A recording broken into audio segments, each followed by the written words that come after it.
Ayun, magandang umaga po sa ating lahat.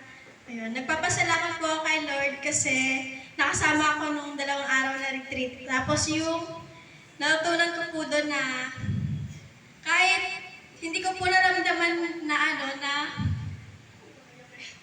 walang ama, pero meron pa palang nagmamahal sa akin na ama, at yun si Jesus. Amen.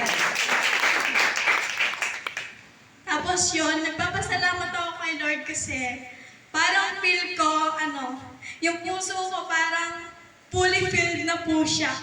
Kasi napunan na yun ni Lord. Kahit lahat-lahat may kulang, pero dahil kay Lord, napul ako.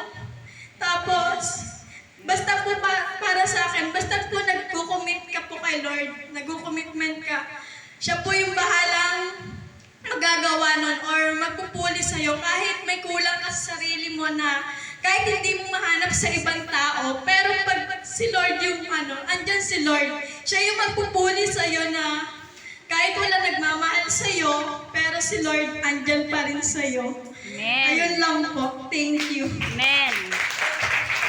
Let's go, praise God. Salamat po sa Panginoon dahil sa yun po sa mga delegates natin na patuloy na pinagpapala ng Panginoon.